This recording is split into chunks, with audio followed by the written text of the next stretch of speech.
Awesome. Okie dokie. Brilliant. Thank you. Thank you. Bye. Hello there, Captain Rex Ryan. Ryan. This is going to be fun trying to figure out how to pronounce everyone's names.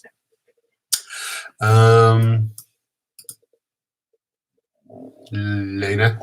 Oh my God. So, Krishna. Hello, Krishna. Redworthy. Yes, thank you. I did it. I'm not a complete idiot. Well, anyway. Oh, look at all the names popping up. Oh my. The chat is working, yes. Greetings, unpleasant. Oh my God, so many people. Bring back the diablity. Oh, typos are going to be fun on this one. Okay. Hello, Andy. Andy, get your daughter to watch this, for God's sake. How's quarantine? Well, Aaron, quarantine is, for a writer, it's not a whole lot different to my daily life, honestly. Stay at home, don't go out, hate people. When someone comes to the door, you hiss until they go away. So, wait, is that being in quarantine or being a cat? Whichever. Quarantine is fine. Thank you very much for asking. And again, love that drop. Thank you. This is my office. I made a decision when I moved into my house, when I bought my house, that I would surround myself with everything that I absolutely adore. So my office is an extension of me, and my house is an extension of my office. So yeah, I got crap everywhere. It's awesome. Okay. Dwayne K. Hey, Mr. Landy, I've been reading your books for 4 years. Yes. And I adore both Skullduggery and Demon Road. What was your inspiration behind both series? And will you ever continue with Demon Road? Well, Dwayne, let me answer that with mime or actual words. Might be more helpful. My inspiration, ideas come and go, right? And I'll have an idea and you'll have an idea and they'll be the same idea, but the end result will be completely different. So ideas, where you get your ideas, that's an impossible question to answer, even though I'm sure I'll be asked that 10,000 times on this chat.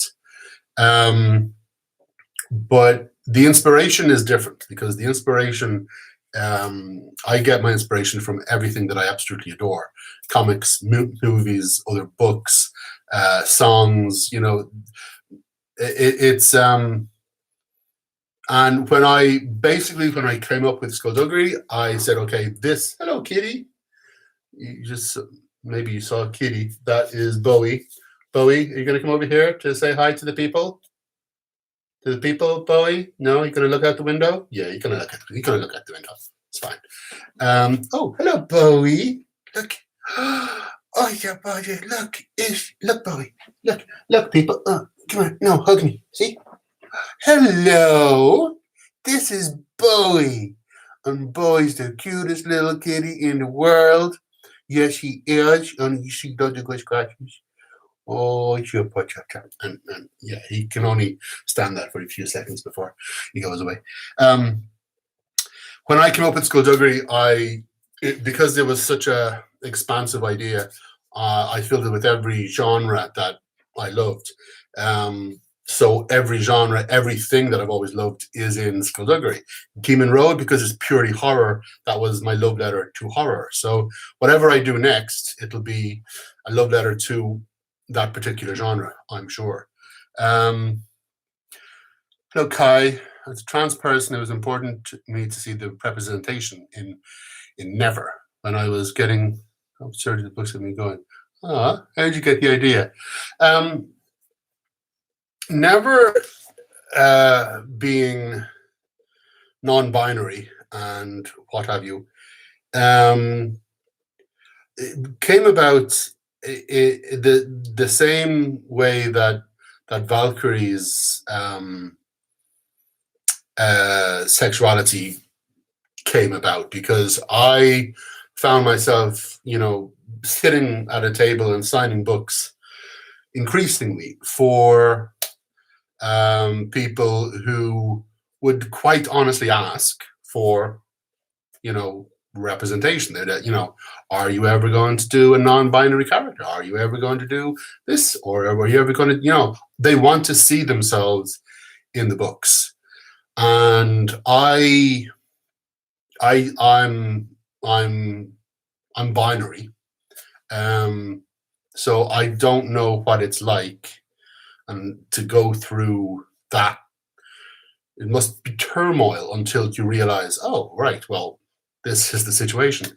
So, but I came up with never to give those folk, a voice, as clumsy as it might be. I have no idea if I'm doing anything right at all. But I think it's important that I just think it's important, and the fact that it seems to have helped you, that proves that it is. So I'm glad you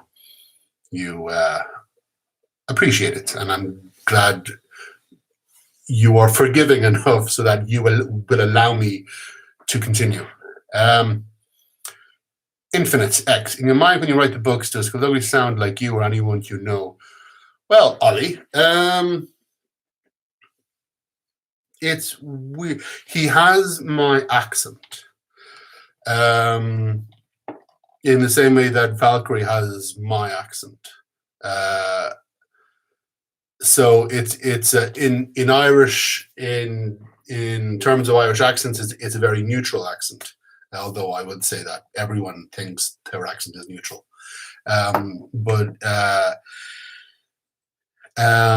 Yeah. So as for how his voice sounds, it's, as I keep on saying in the books, it's deep, it's velvet, it's it's like an Irish Patrick Stewart. Yeah, an Irish. Yeah, that's a. I just thought of that there. God, I'm a genius. Page. Hey, Derek. My friend Kaylee wasn't able to make it because of work, but she says hi. I don't even care. If she can't make it, then she's dead to me. Which of the books was the most fun for you to write, and which was the most difficult? Each book has its own pros and cons. Oh, hello, Salem. Hello. Sorry, got a cat. That isn't technically our cat. Come here, Salem. Come over here. Salem, move over to this part of the window. Salem, there you go. Come on, over here. Oh my God, you are not the smartest. Come on, now, in you go. Come on. Come on. Yes. I'm trying to do a thing, please, on YouTube. Yes. Can you just move your tail in? Oh, you're so good. This is Salem. Salem belongs to someone, I assume. He has adopted us, though, so he's ours now during the day. And then at night he goes and he catches mice or whatever he does. Your question, Paige, was, the books. Every book, which was the hardest? The hardest was probably the third one. But that's only because I was moving house at the time.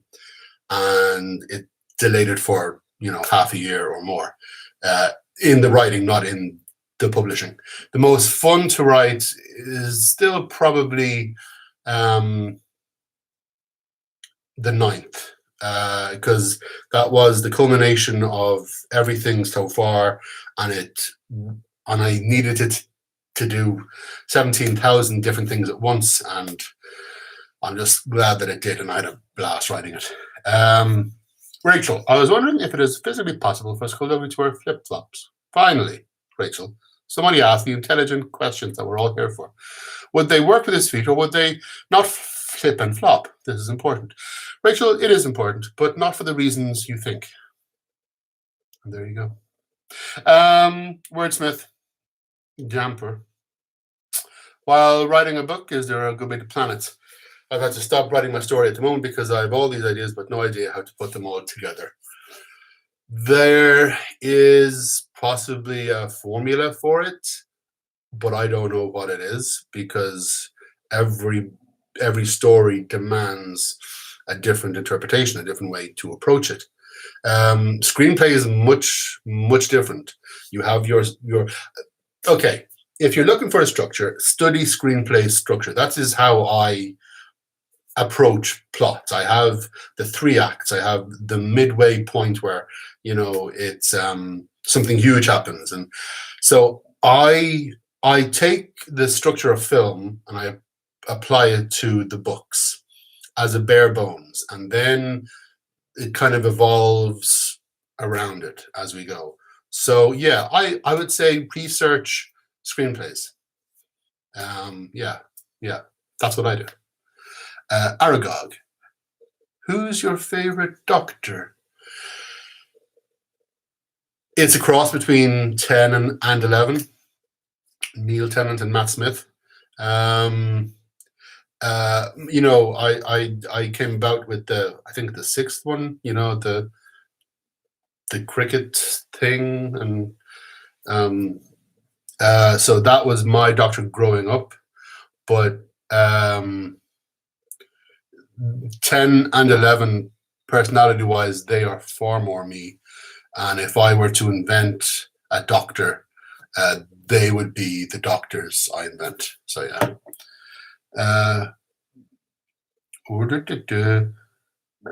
How does Skullduggery portray having good teeth, even though he lived at a time of no dentists? Yes, this is true. He has excellent teeth, even though the dentistry back, 450 years ago, not the best. But dentistry in sorcery was centuries ahead of the common folk, and so everyone had wonderful teeth. And if it ever gets made into like a movie or something, you can expect our actors to be the most beautiful people on earth. Impulsive. Is there an element in the personalities of people who become teleporters that make them not interested in learning to fight? Okay. Surely a teleporter who was a competent fighter would be almost invincible. Yes, this is true. There isn't an element that naturally occurs in all teleporters to make them not want to fight. It's just people. It's just a talent. You can draw. If you can draw, if you can write, if you're good at sports, if you're good at whatever, some of those people are good at fighting and some are not.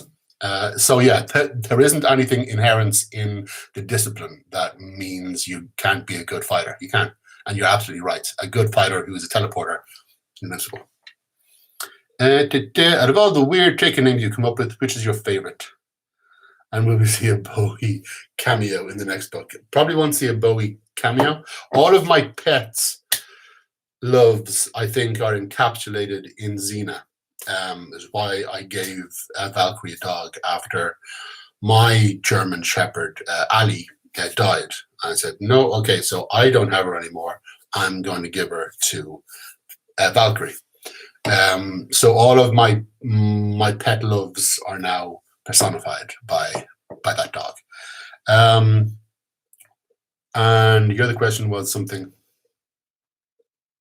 I forget, and it's gone now. So oh well. My all-time. Oh yeah, the names, which is my favorite taken name: Skullduggery Pleasant, Gathy Bespoke, China Sorrows, Valkyrie Kane. Really, the main characters, because their names are so strong, they became the main characters. So that's your answer. My favorite is Anton Schutter. I was wondering whether you share any unknown facts about him. Anton Schutter, an unknown fact about Anton Schutter. He looked taller than he was, and he was very tall. Hello, just Joe. Oh, by the way, hello. This is weird. Just Joey. What's Scapegrace's discipline? and are we going to see him again? I just love him. I love him too. But if I bring him back, I will torture him. You know that. So I figure if I leave him in that pub with Thrasher and Clarabelle, he's safe. His story came to its natural conclusion. He became a good guy. He was a bad guy. He was an idiot for a long time, and he became a good guy. So I figure, yeah, his story is possibly done it, because if I bring him back, torture. And his magic discipline, I'm not going to say.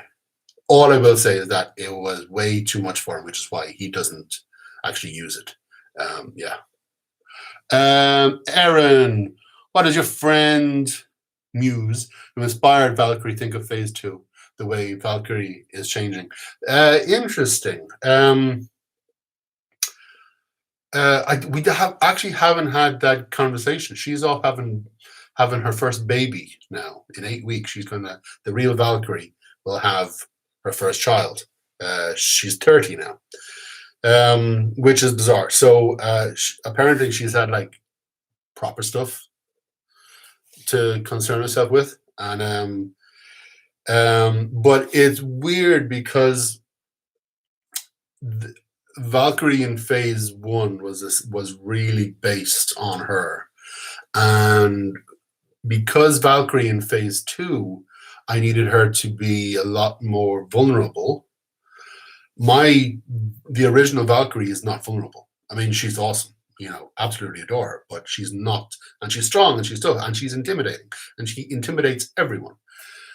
But I needed her to be a lot more vulnerable in Phase 2.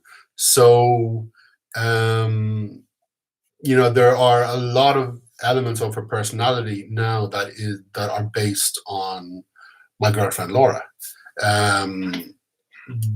The complexity of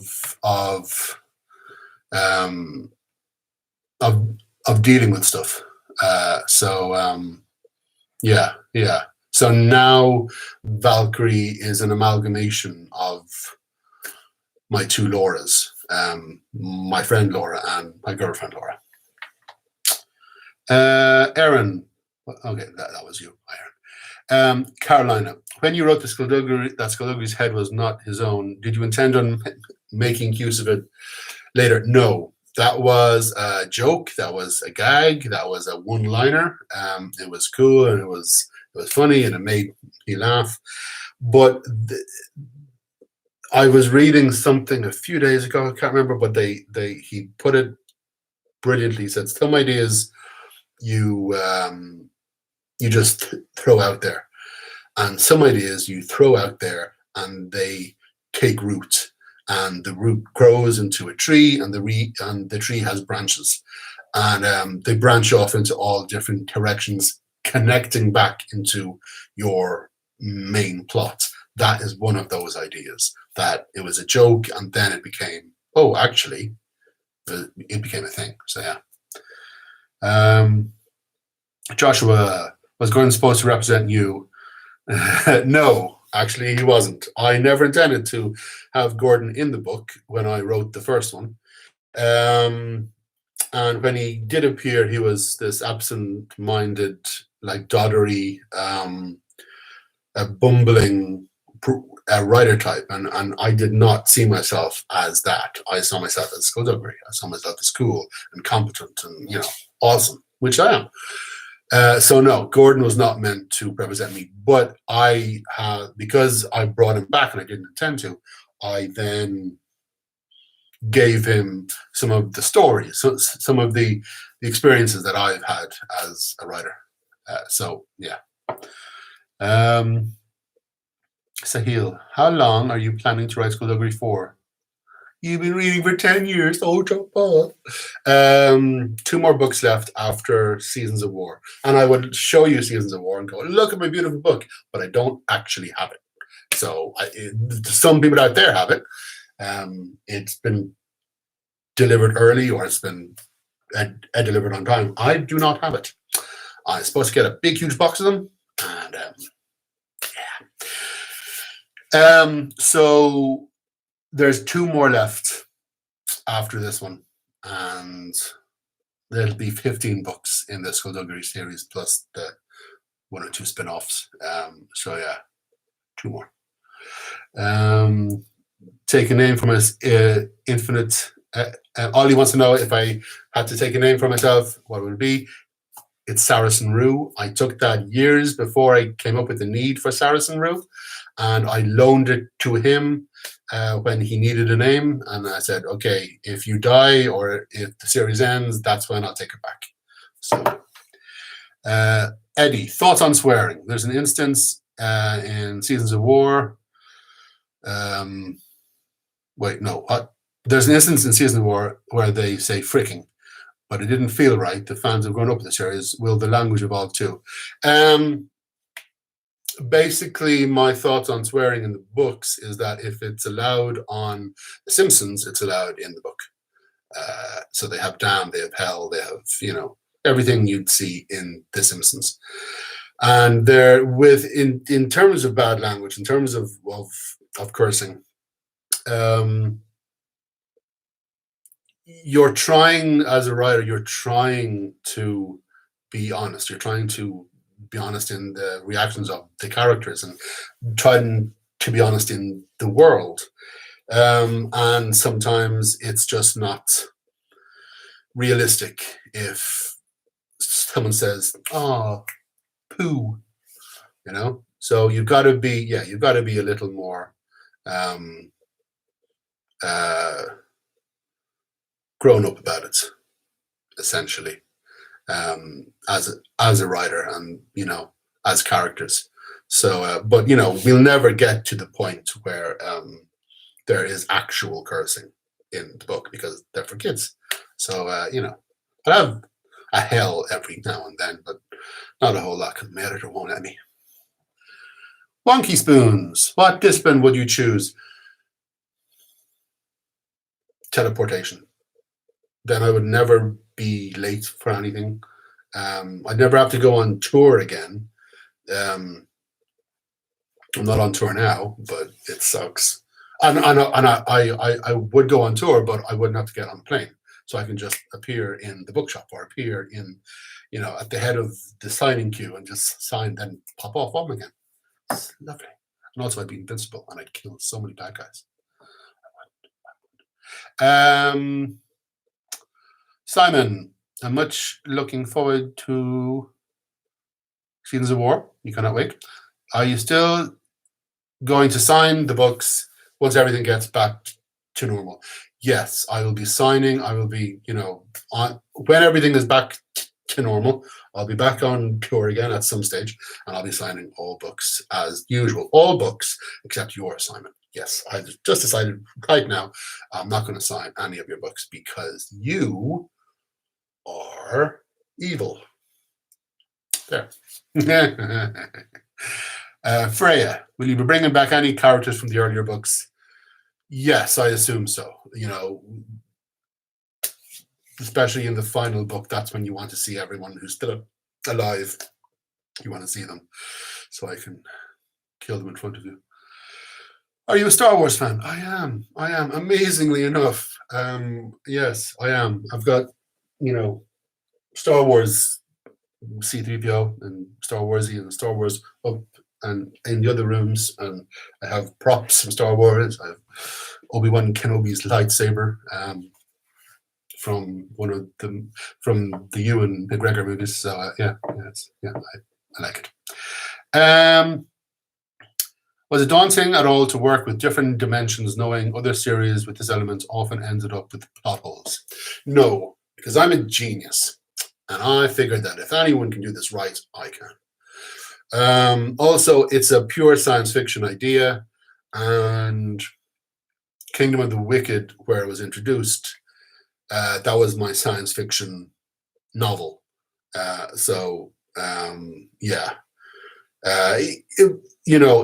If you're worried about plot holes, if the worry about plot holes stops you from writing a book, then what's more important?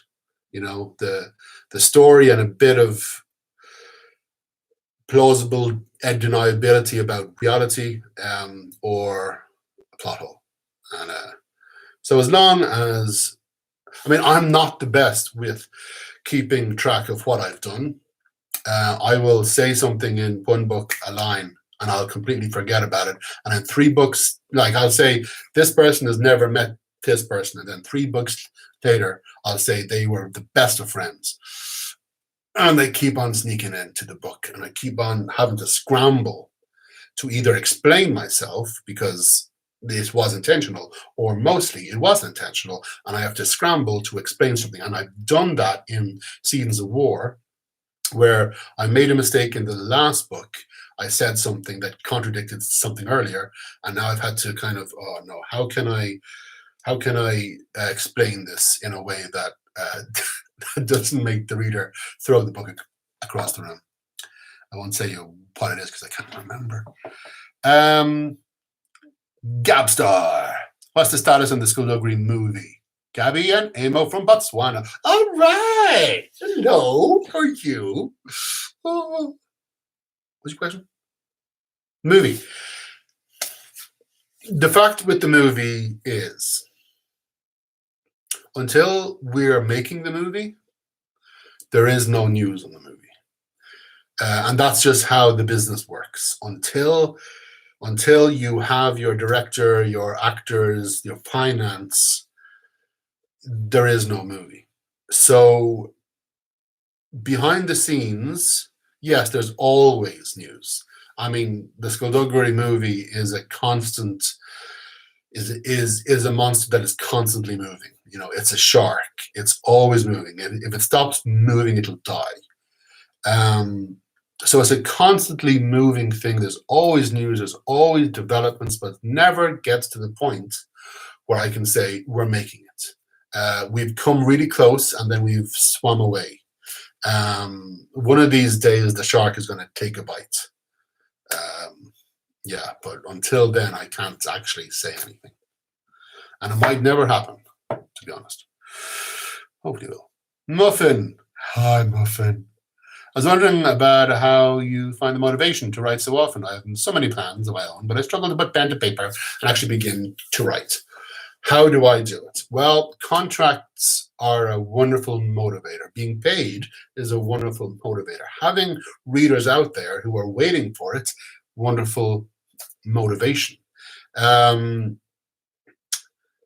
before this, before I was a published writer, I was living at home with my parents, working on the family farm, and I wrote in my spare time. I wrote every lunchtime, every day after work, every weekend, just because I had no choice. The story burns to get out. You have to write it. You don't have a choice. It's some writers, you know, it's torture. I enjoy nothing more than writing. So yeah. I can't give you the secret to enjoying it. I can't give you the secret to, you know, forcing yourself to sit down. But if you do sit down every day and you write something, even when I'm not in the mood, and I will write a few lines and they'll become a paragraph, and then a paragraph becomes 2, and then suddenly you're writing. Force yourself to do it if you enjoy it. Force yourself to enjoy it. Yeah. Melika. Hello, Melika. I hope I'm pronouncing all these names right, by the way. Melika? Melika. What's your favorite thing about writing this series, apart from killing off your favorite characters? My favorite thing about writing this series is the fact that I can do so many genres, so many shout outs to different areas that I adore. I love the fact that every book I get to spend time with Skullduggery and Valkyrie. Over the last, I wrote the first book in 2005. That was 15 years ago. So over the last 15 years, I've spent an awful lot of my time with Skullduggery and Valkyrie, and they have become friends. So every time I pop back into their world, it's like hanging out with friends, and that's what I enjoy most. How do I wordsmith? How do I flesh out the characters? No pun intended. You treat them as real. You don't treat them as perfect. You give them no. You don't give them flaws. That becomes artificial. You allow them to have flaws. You allow them to be real enough to have flaws. Yeah, that's just it. If you have an agenda, if you have like a list of attributes that you think every character should have, then every character will begin to sound the same. Anna, what was my favorite book series growing up? The Three Investigators. Favorite book series as a kid. Adored them. Three American boys who solve crime from their headquarters in a junkyard. It just captured my imagination. I adored it. Travis, how do you pronounce Darkess? Okay, Darkess. It's like darkness without the N. Darkess. There. Etienne, what's your favorite type of cheese? I'm old-fashioned, dude. I'm just cheddar, you know. Giotsna? Caesar. Giotsna. Or Yotsna. Is it? I don't know if the J is pronounced. Anyway, do you get sad when you kill characters? Yes, I do. I do. I've because the characters are there for a reason. The characters are there to provide me with a service. They're either there to help people, to give advice, to the story needs them. And so when I take them out of the story, I suddenly have a gap. So from the writer point of view, it's like, and from the human point of view, I like, oh no, these nice people, and I'm killing them. I am a bad, bad person. Shauna Violet, are we going to get a spin-off of just the Dead Men adventures from years ago? And why did Saracen and Dexter fall out? You will find out why they fell out in Seasons of War. Are we going to get Dead Men adventures? Probably not. I don't like prequels as such, and you know who's going to live and die anyway. So yeah, probably not. Sorry. Tilly, are there any plans after you finish with Skullduggery? Yeah, what happens after I finish with Skullduggery? I've got loads of ideas, and I'm playing around with them even now. I don't know what they will end up being. Basically, if I have 10 ideas, I'm going to start 10 ideas, and the strongest one will survive and become a book. So I don't know if that's a one-off. I would love to write a one-off book. I'd love to write a series of one-offs that aren't part of a series, a series of one-off books that aren't part of a series. Yeah, I would love to do that. Evan. Hi, Evan. Nice to meet you. 2 questions. Who's my favorite character, and will I be coming to Cork in the next tour? My favorite character is Valkyrie. If I didn't adore her, then I wouldn't be writing the books.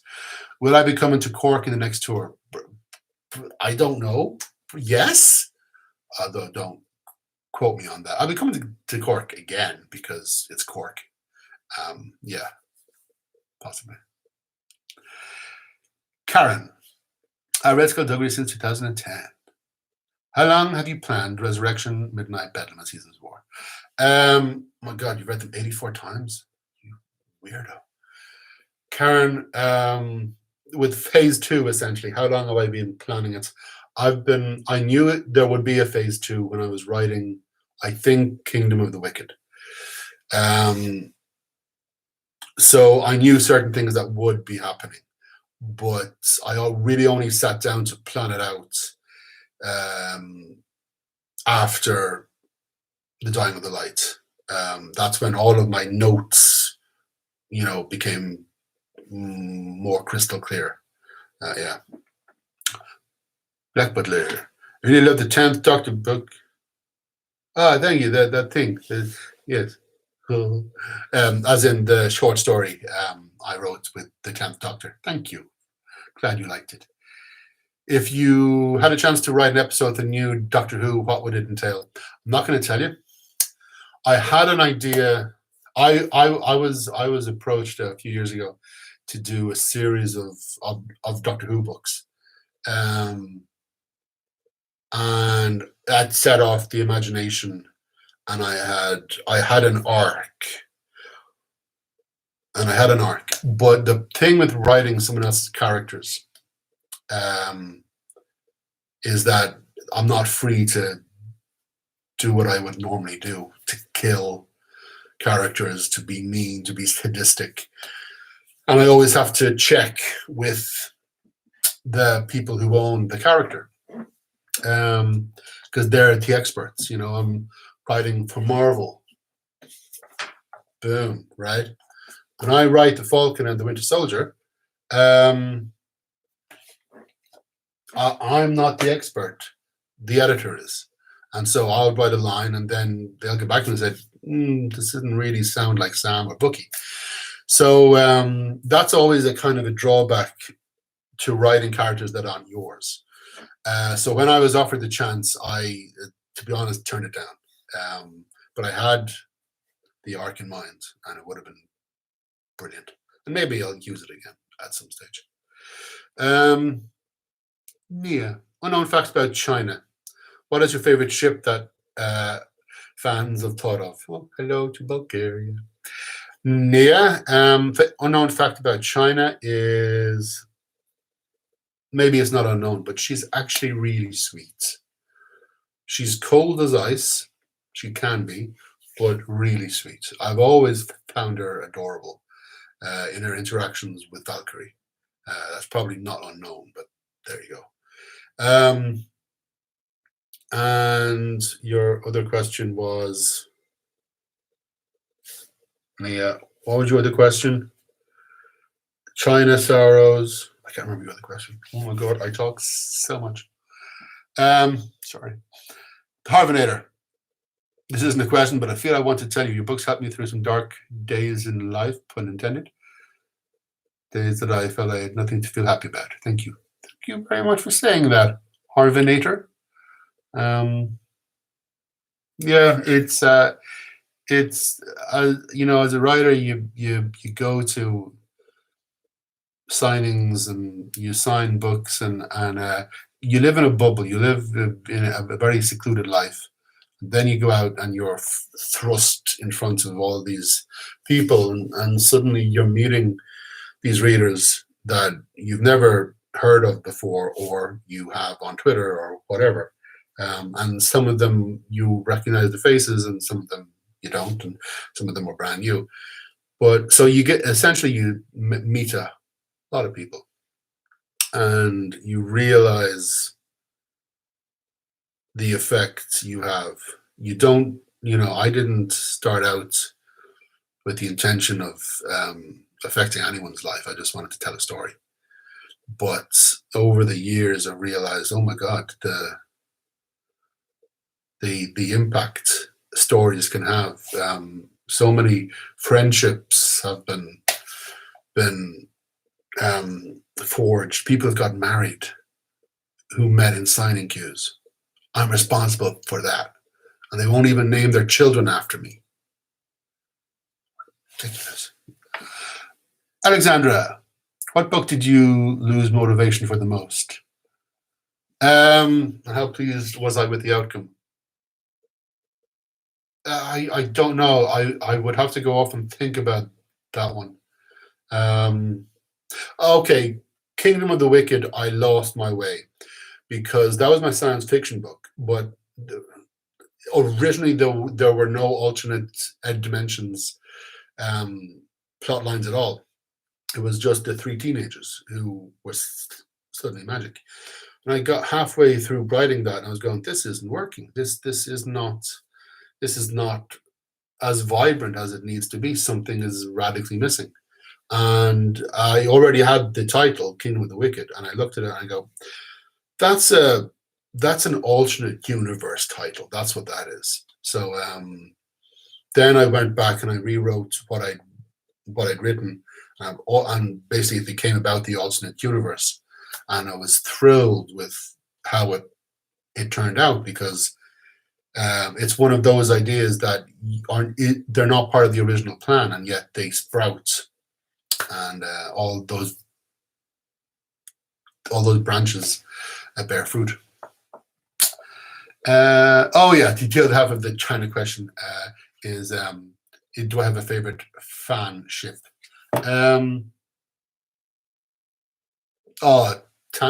Tanith and Ghastly. I mean, is that a fan ship, or is that like a canon in book? Don't know. Yeah, the Ghastly and Tanith. That's just cute. Haley Norton to me. Was Skullduggery's name Skullduggery before he died, or was it different? It was. He called himself Skullduggery because he always wanted to be a detective. It just so happened that his name had the word skull in it. Just kidding. Thoughts on Dungeons and Dragons? Ever played it? I've never played it, but I've always wanted to. And my girlfriend got me the beginners at Dungeons and Dragons for Christmas, and we're going to play it. And we plan to have some kind of a podcast thing, so possibly do a podcast about Dungeons and Dragons. Our first dreadful attempts at playing it. Yeah. Katie, favorite Marvel movie? Oh God, so many. If you, as a writer, if you look back at Avengers, the first Avengers movie, that is an astonishing script. It accomplishes so much with a giant cast. Everyone is clearly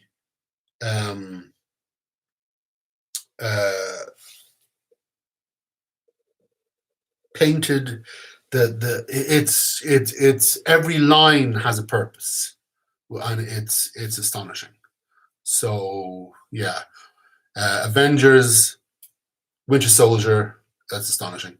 Civil War, yeah, but Winter Soldier more so. And the new Spider-Man movies are brilliant. And Iron Man 3 is severely underrated. I mean, that's a good script. That is a really good script. It's a very Lethal Weapon script. It's written by the same guy. Toby, my favorite comic book series. Oh my God, Toby, so many.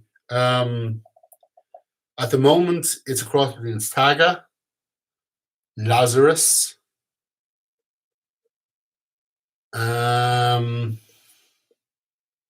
Yeah, it's a cross between Saga and Lazarus.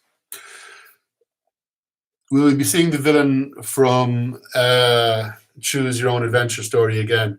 I don't know.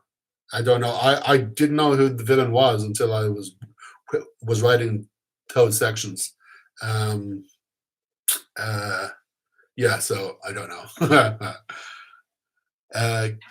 Callie, having written Falker and Winter Soldier, are you excited for the TV show? I am.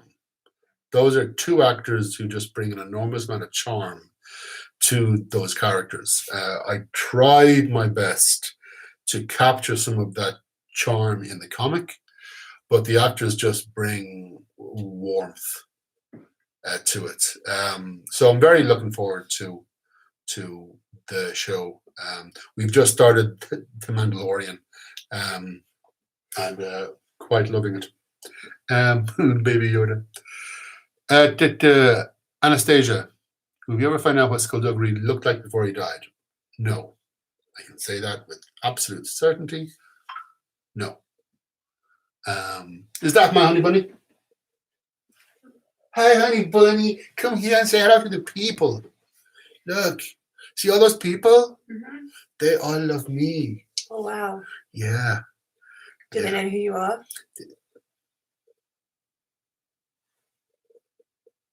I come to get your phone in case the vet calls.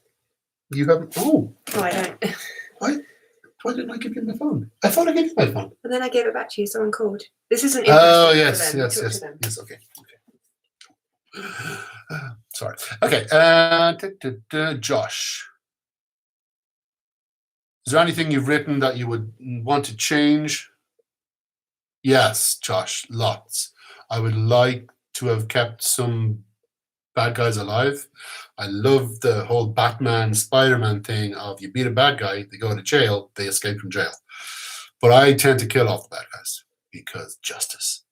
And there are plot elements that I wish I hadn't said one particular thing because it closes off avenues that I would love to go down now. Shauna, what's the name of Skullduggery's kid? Not going to tell you. And will you be heading to Belfast? You've been a fan for 13 years and have yet to meet in person. Those 13 years have been a waste. Your life has been a waste. Until you meet me, you haven't lived, Shauna. And I'm not going to go to Belfast because I will go to Belfast. I like Belfast. I don't know when, but I will. We were meant to go this tour. So to be honest, if COVID-19 hadn't sprung up, I'd have been there in about a week and a half. Yeah. Oops. Saffron. Harry Potter. Thoughts? Harry Potter. Good. Harry Potter. Without Harry Potter, there would be no Skullduggery. Harry Potter opened the world to the possibility of reading a children's book and enjoying it. Yeah, and I think the Harry Potter books are wonderful and inclusive. No matter what. Yeah, we'll always have the books. Yeah. And, they're written with warmth and love. Okay. PM. Is that your name? Do you have any idea of Skullduggery's backstory?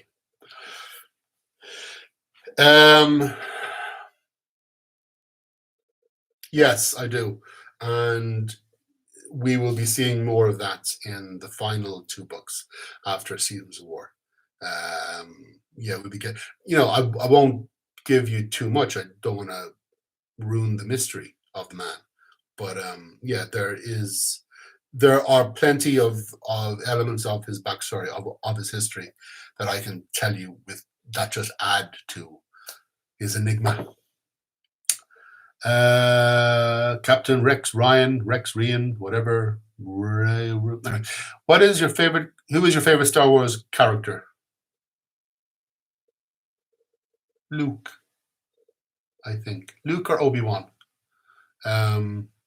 I thought the Ewan McGregor Obi-Wan's, he could have been so much cooler if you realized who you had playing him. I mean, Ewan McGregor could have made Obi-Wan the coolest character in Star Wars, but he was not served particularly well with the prequel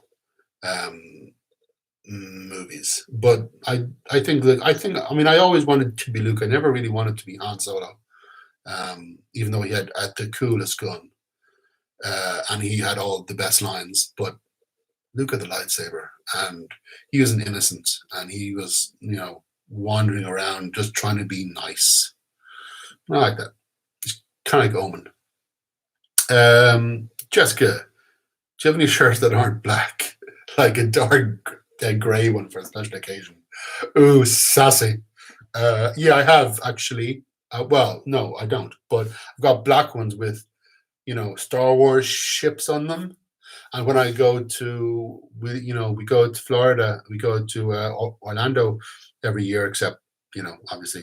Anyway, and I wear different colored shirts there. So there, bright ones, even blue. Oisin, how'd you come up with the magic system of the books?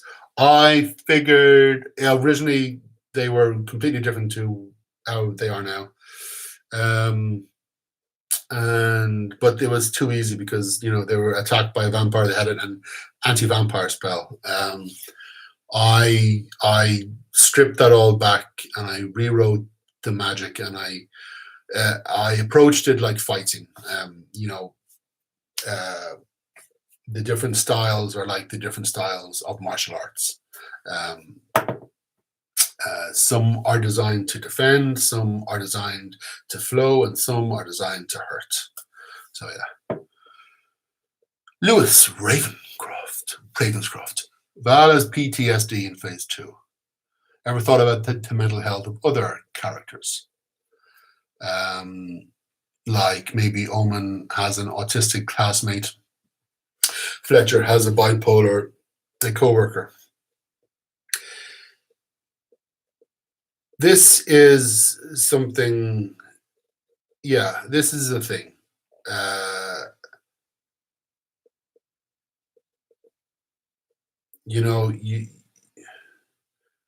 can't include everyone, but at the same time, for God's sake, why shouldn't I? I'm wary, very wary, because I could do it so badly. I've done that at times in the past. I've made glaring mistakes that I wish I could go back and change. I know there's that, I said, nope, this is how it's intended to be. My little niece has autism, so I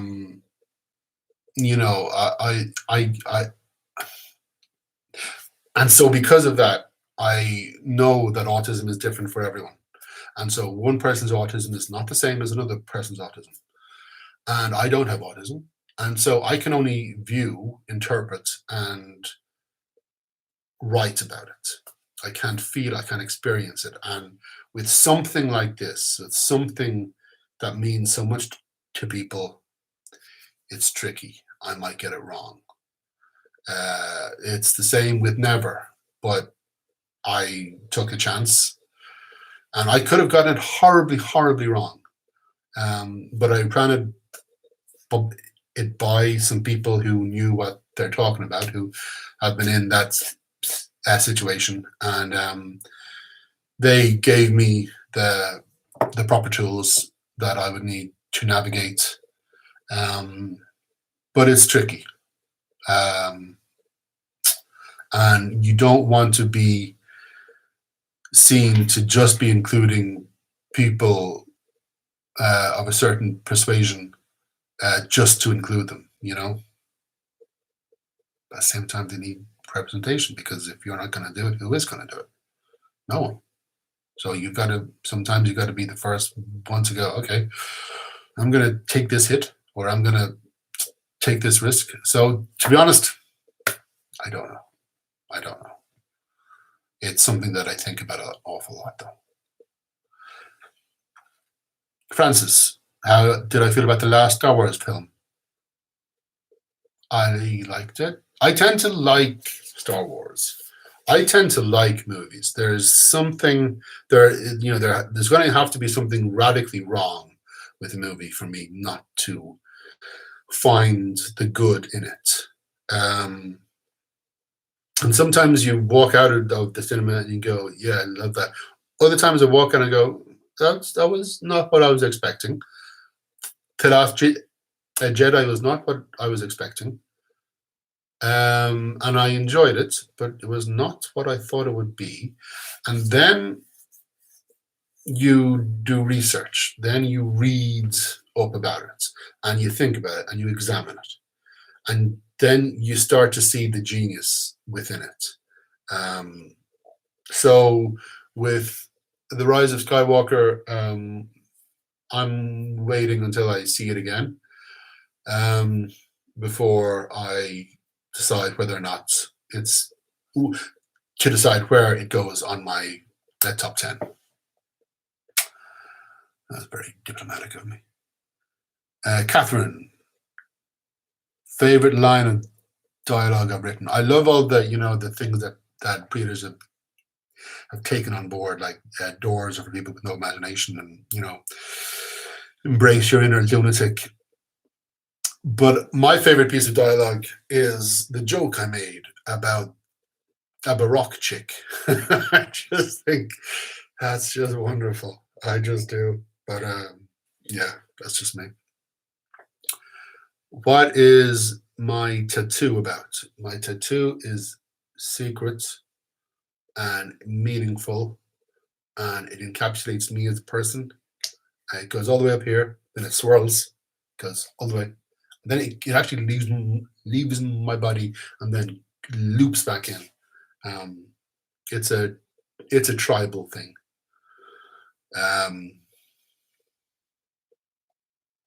Favorite, Charlotte asks, and that was Krishna. Charlotte asks, what's my favorite 80s blockbuster? Oh, no, you cannot ask me that question. Okay, blockbuster. Well, okay, no. Star Wars was 7 80s movies. I have so much junk from them in this house. Yeah, Indiana Jones, like Spielberg, the top of his game, yeah. Kate, you enjoyed meeting Laura and I in Belfast. Laura and me in Belfast. You're both so lovely. Yes, I was lovely. She was okay. And it 100% made my summer. I was wondering if you'd hold another event like that in Dublin, like the one in Dublin a few years ago. Yes, we will. We will hold. I love those events where I get to meet all you guys. When all this is over, we'll be having them again. Erin, who would Valkyrie quarantine with? Skullduggery would be an excellent grocery delivery boy because he wouldn't have to touch anyone because things would just hover towards him, and he doesn't have any breath to expel germs. Valkyrie would quarantine, but he could stay outside. No, in fact, he wouldn't have to because he could come in and go out. So she would be quarantining with Militza, who I adore writing. Didn't expect to give Valkyrie such a warm relationship without complications. That's just pure. Didn't expect to do that at all. So I'm glad Militza came along. She deserves to be happy for the time she has left. Have any plans to write more books outside of Skullduggery Peasant? Yes, but I don't know what they are, Rachel. I've got loads of plans. So many ideas. So little time. Dwayne K., do you believe that magic could exist?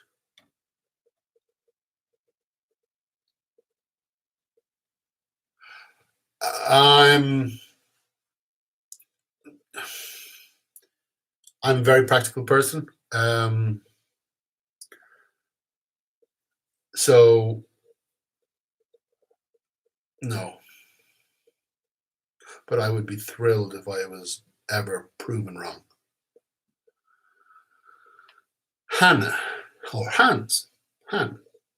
Who is the most complicated character? Valkyrie, because I spend most of my time in her head to make her real. So, yeah. Val has to be the most complex. Circa. What would Val have ended up doing career-wise if she'd never met Skullduggery? Oh my God, good question. Good question.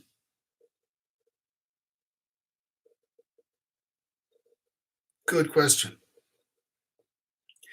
I don't know, but what she would be suited for, a cop or a soldier, so long as she was the one giving the orders. I could see her as one of the elite. That's a good question. Interesting. If she had never met Skullduggery, if you didn't know the magic existed, I'd have to go off and think about that. Amon. Toro. Do you start with a character and later add a name, or do you come up with a name and then build a character? Both. Either. Sometimes I have a cool name that tells me who the character is. Like Ghastly Bespoke told me exactly who he was. Sometimes I need a character and I come up with the name. Yeah. It depends. Zurkarat. Your books are accompanying my life since I'm 12 years old. I'm now 23 and read some of them like 10 times. Oh, still reading every new book. And yeah, you're writing because of. Thank you very much. I love hearing that people are spurred on to write. Hello, sweetheart. Yeah. Been asked to. Yeah. What is this? Michelle gave it to me. Okay. Oh yes, the book is out, people. I have to remind you that the book is out. And save the internet. Excellent. Thank you. Yes, buy the book and wait 11 hours and days until you can actually get it. Yeah, I love hearing that people are spurred to write because of the Skull of your books. I've been spurred to write because of reading books that I adore. So thank you. Evan, what book are you reading right now? No, you cannot ask me that. I have 17 billion. Lovecraft Country by Matt Ruff. We Are Where the Nightmares Go by Robert Cargill. I'm reading. I've been holding off on the new Joe Abercrombie for a special occasion. To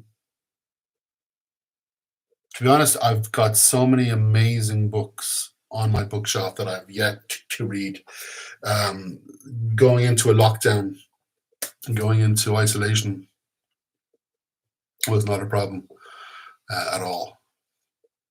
Okay, Last Outcast.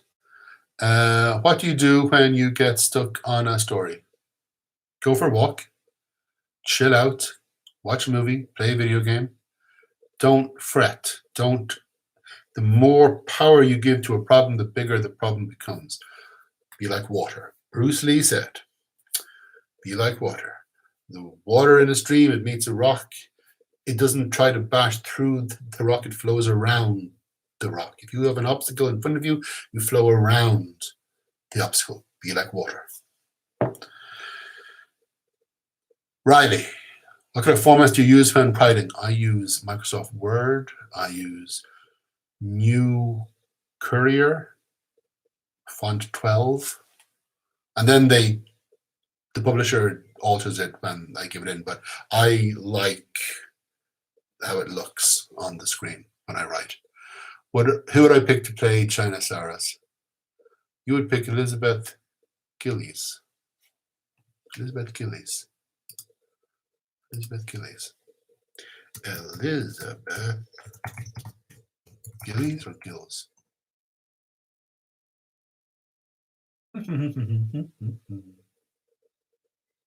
Ah. Huh. Interesting. I am not going to say, to be honest, because I'm not going to mention. I'm not going to talk about who I would pick to be any of the cast because, yeah, because if we do ever make a movie and we get a cast, and I want to be able to say, "Oh, you are the perfect," it's going to be the perfect China, and I can think of no one else. So yeah. Terrar C. What do I think of fan fiction? I think fan fiction is healthy and good. I don't read any of it because of a whole host of reasons why. But yeah, no, I think it's a wonderful training ground for writers, and I wish it was around when I was starting. Cameron Murray, will you ever hold a competition where you adopt the winner? Basically, would you just adopt me? I am fully independent, and you. Oh, and I come toilet trained. Oh, Cameron. Well, that's interesting. Thank you for the offer. It means a lot that you would consider myself and Laura as your adoptive parents. We would not be good parents. We would probably let you starve and point at you and laugh. But apart from that, you're welcome. Okay, just security fence and guards to keep you away from me. Last Bastion. Hey, Last Bastion. I just want to thank you for inspiring me and my friends to start writing and inspiring me to start writing your own book. Thank you very much. That's so cool. That's so cool. Harvinator, what games do I play? I'm playing The Witcher 3 right now. I also have the last two Hitman games loaded up and ready to go. And I played the demo of the new Predator game, which will be out, I think, next month. It's pretty cool. Pretty cool. Comic Academy. Do you prefer heroes, villains, or anti-heroes? Ooh. The Punisher is one of my favorite comic book characters. Wolverine is pretty awesome, but I don't know. Heroes and anti-heroes. Yeah, those. But Spider-Man is my favorite comic book character ever, so hero, definitely. Hannah, do your characters sometimes have their own... Okay, do they take the story in a completely different direction? Yes, characters can sometimes do that. It's a problem, and it's also a thrill. When it happens, you have to let it happen, but rein them in as much as you can, because otherwise the story will spiral out of control. So do your best to rein them in. But yeah, it happens all the time. It's great. Impulsive asks, was Scapegrace initially intended as a throwaway villain? Scapegrace wasn't intended as anything other than in those opening chapters. That's it. Wasn't even going to bring him back later on in that book, but I needed someone to deliver information. And okay, instead of introducing a new bad guy, I'll use this idiot. And he just kept on coming back. Gaming Ninja, what's it like being an author? It's better. It's better. Being an author is better. I get to daydream all day and write those daydreams down. It's like being in school, except getting paid for it. Loki Watson. Important question that you thought about at 4 a.m. Does Skullduggery brush his teeth in general, or in general, like wash his skull? Or you're weird. You're just weird. He brushes his teeth. Does he brush his teeth? He doesn't eat anything. No, he has a magic skeleton cleaning ritual that he does that's far too complicated and weird to go into here. There. Catherine Prince, is there a way for us to send fan mail to you? Yeah, you can send it to the HarperCollins. Inside of every book, there is this page, right? Okay. And the address is HarperCollins, 1 London Street Bridge, London, blah, blah, blah. It's in every book. And you just started with Derek Landy, care of HarperCollins children's books, and it'll get to me eventually. Noah Dukin. Were you really going to bring someone back in the Twitter story? Yes, I was. I was going to steer the readers towards certain options, and I felt sure that I could successfully do that. As in, I was going to steer them away from possibly bringing back Skullduggery's wife and child, because that would be bad for me as a writer.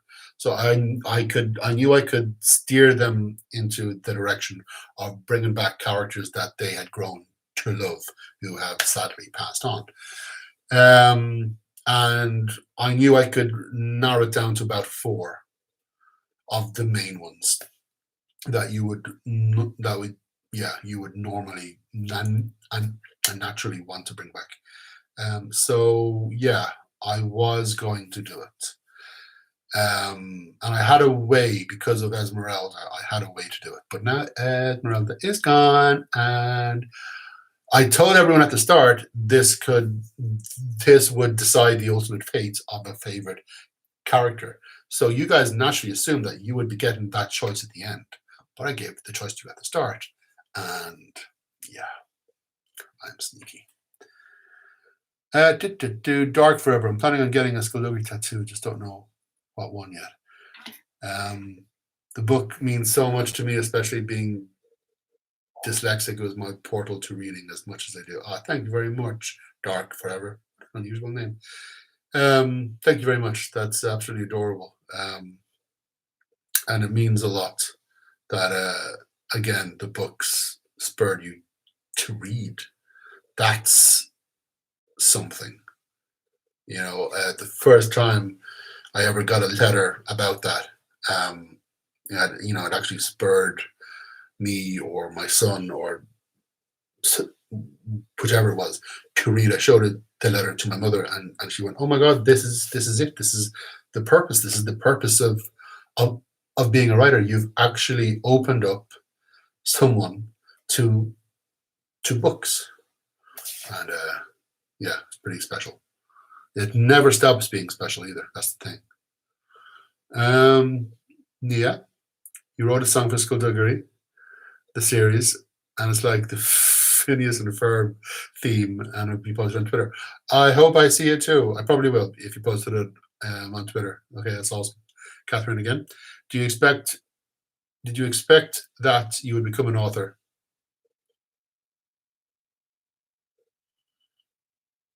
I didn't have a choice in the matter. I decided to become an author. I knew I was a writer. I started out screenplays. Yeah, I had faith in myself that I would become a writer, that I would make a success of it.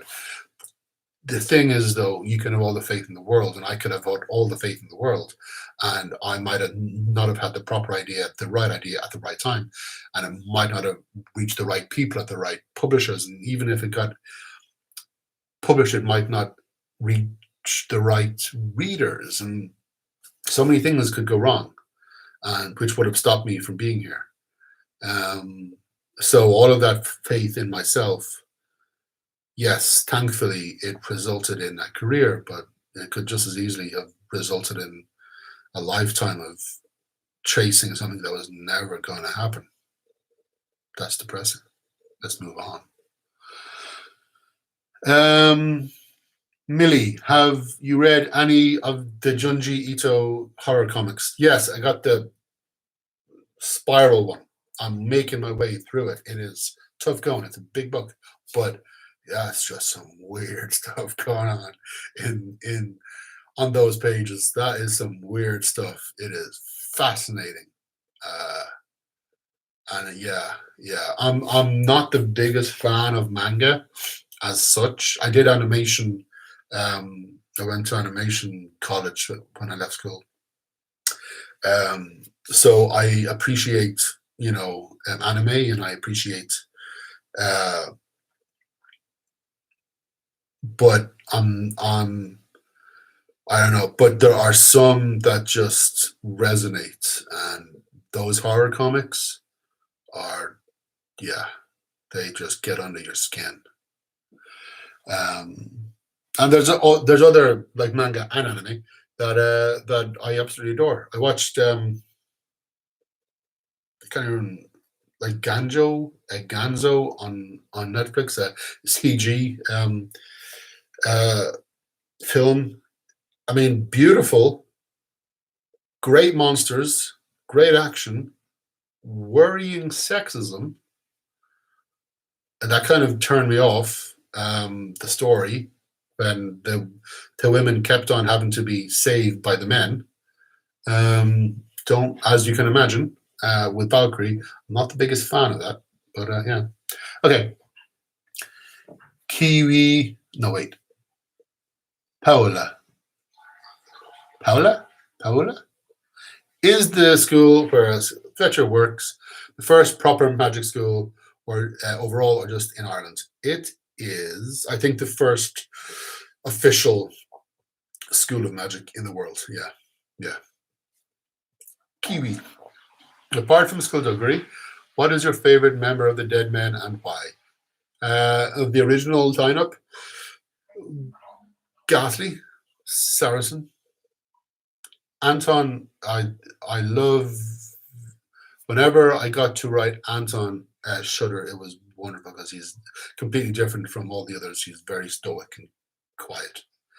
Raven Black, hi from Scotland. What is your favorite School Present book? Any advice for anyone who wants to become an author? Do you like the Studio Ghibli? Is it Ghibli or Ghibli movies? I never actually said that out loud, so I don't know. What are your favorites? I do like the Studio, whatever they are, with a J sound. A Ghibli. Okay. Do you like the Studio Ghibli movies? And if so, what are your favorites? I like Howl's Moving Castle. Isn't that one of them? Yeah, with the beautiful and the yeah. Spirited Away though is possibly that's gorgeous. And any advice? My favorite School Library book is the first one and the latest one. It's always the same way. And any advice for anyone who wants to become an author? Forget about what's hot, forget about what's selling. You write and fulfill your own little nerdy fantasies, and you write what you want to write about, because we've all been brought up in the same system, in the same environment. We've all seen the same things and we love the same things. So if you want to write about something that you think is really weird and no one else will possibly love, I guarantee you there will be someone out there who is waiting for what you have in your head, if it's good enough. Okay. Does China... Okay, Han. Infinite. Been reading since I was 12. Now I'm 25, nearly 25. Books inspired me and have been sort of influences. Anything like that that's influenced your life? Yeah, I mean, other books have influenced my life. Movies have influenced my life hugely. Spielberg, John Carpenter, Wes Craven, Sam Raimi. You know, it's so many artists have led to where I am now, you know, standing on the shoulders of giants. Astonishingly so. EB, does China listen to music? Yes, she does. You know, the classics, you know, classical classics, ABBA, you know, stuff. Bella, characters who grow up around magic choose their names at around what age? Usually before 11 or 12. Yeah, usually. There is no set age where you have to do it. And even 11 or 12, you don't have to have a name by then, but you're putting yourself at risk if you don't. Amon, have I read the Witcher novels? I haven't. I'm enjoying the game. I enjoyed the series, the Netflix show, after I gave it a second chance. The first 3 episodes did not grab me in the slightest. Episode 5 made me go back and rewatch the first 5, and then I went on to 6 and whatever. So it was only after episode 5 that I started to actually like it, which is a flaw in a show. But now I really like it, so I went back and I played the video game. But I've never read the books, so that will be interesting, actually, if I do, to see if I like them. Michael Keynes, when Sclovia first published, I was working at a bookstore in the kids section. Really liked me book when people came back for the next one and thanked me for the recommendation. So thank you to that. That's for, it's not Michael, it's Michaela. Thank you very much, Michaela. That's lovely. Tilly, what has been your favorite fan interaction? When I met my girlfriend for the first time, she was in a signing queue. So that was probably my favorite one, to be honest. But the rest of you have been awesome as well. Shauna, favorite cover art that Tom has done? Oh, probably the Mortal Coil with all the hands. Ah, glorious. Tilly, what's the best movie you've seen this year? Loved Knives Out. Loved it.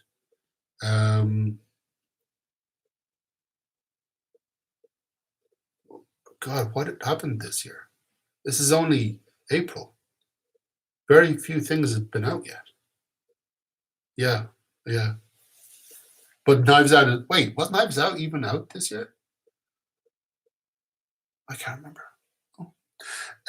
Okay, we just have time for a few more questions because this has gone on for an hour and a bit. Okay, actually no, because I started late because I'm an idiot. So it's been gone on for an hour and over an hour. Okay, it has. Black Butler. One more question, I promise. Oh, I swear. Have you ever considered creating a sci-fi horror choices game book? No. Although that sounds intriguing. What, like the choose your own adventure thing? I have thought about writing a proper choose your own adventure book, but it would probably be for adults because that would keep it interesting for me. Or, yeah, as in to give people worse and worse outcomes. Like, because there are some things I write in the Skullduggery books and in the Demon Road books that I'm not allowed to actually keep. So every so often I go off the rails. And with a book like that, I would be going seriously off the rails. Raven, now that the books are being released in the US, does that open avenues for a book tour somewhere in the future? Sometime in the future. Yes, it does. But we're going to have to see how they do. I've made no secret of the fact that we have stumbled in America. It's, taken off here, taken off in the UK, taken off in Australia, in Germany, around the world. It hasn't taken off in America. We got fantastic reviews, wonderful reviews, but just, for whatever reason, not many people know about it. I'm sure once they know about it, they would love it. I'm sure. But yeah, it's hard to crack a country that big.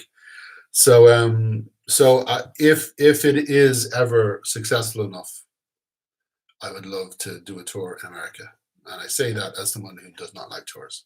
I like I like the events. I like signing. I like being on stage. I like talking to you guys. But I don't like being in hotel rooms. I don't like getting on planes. I don't like spending all the time away from home. So yeah, as someone who does not technically like touring, I would like to do a tour of America, as exhausting as that sounds. Madison, okay, we got 2 more questions. Madison, there's a gray toy behind you with big ears, and I cannot work out what animal is it. Is it a koala or a kangaroo? Big ears? Where? Huh. Where? Oh, that. Okay. That's a bunny.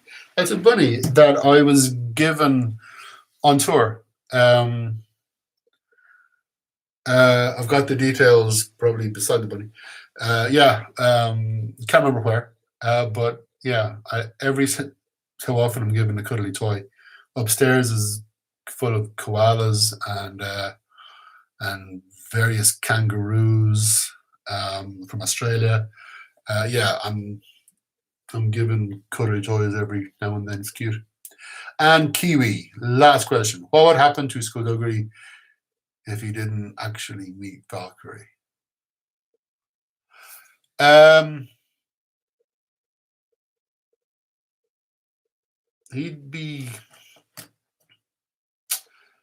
I reckon that Skullduggery was headed down a dark path. He kind of goes in cycles. He was headed down a dark path, as we all know, and that went really dark. And then he had an epiphany and got back to his old self. But I reckon he'd be going down a dark path. You know, in the 20th century, the war ended. He became a detective property for the first time. But so many of his friends were either had died or he had driven away because he is who he is. So he when he met Valkyrie, he needed someone. He needed someone warm and someone to bring him back and remind him of his own humanity. And that's what she did. So that's why they needed each other. They needed the strength that each other brought to the friendship. Um, so yeah. So if she didn't meet him, she'd be fine because it's Valkyrie, for God's sake. In fact, she'd be better. If Valkyrie never met Skullduggery, she wouldn't have the PTSD. She wouldn't have those bouts of depression. She wouldn't have all of the trauma that she's had to deal with. So she would probably be a lot happier in general. But he needed her, I think. Yeah.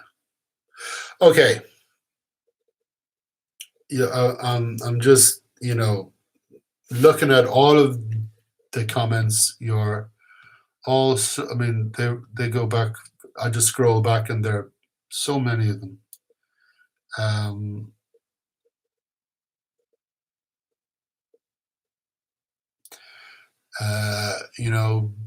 Tilly's asking, have I ever found myself doing or saying something that's come from a book or a movie that I've loved? I quote movies all the time, quote TV shows all the time. So I get you, Tilly. I understand you.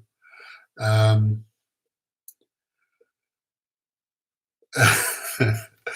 Russell, the moderator for this chat, from my agent's office, I'm getting a message. Stop it. He's gone rogue. This should be ending. And I realize that there's so many of you at home who are going, okay, I've already been here for an hour and a half, for God's sake. I need to eat something, or I need to whatever. So I get it. I do. That this is over now. Okay, we're going to end this. We're going to end this, and we're going to save it. I'm going to put it up on something. I don't know how stuff works. And then we're going to be doing it again at an earlier time, specifically for Australia and New Zealand, and the people whose time zones don't sync up 2 hours. So I will be back at this. Hopefully, it'll go a little bit smoother at the start. I'm seeing those are love hearts. Oh, you guys, and skulls. Yes. Emojis are all over the place. Emojis, Russell. Emojis. I'm getting spammed with emojis, and you're not doing anything about it. So, boom. Okay. Thank you, everyone, for tuning in. Thank you so much for getting the book. I'm going to be spending the weekend writing a little micro story for the people who have bought the ebook, because I want it to be worth it for you, because I know you're just going to buy the physical book afterwards when you can. So thank you. No, I'm going to go. I'll stay here and chat to you forever. Okay, thank you so much for tuning in. I am now going to press this button and technically end the stream. Okay, end stream. Are you sure that you want to end the stream?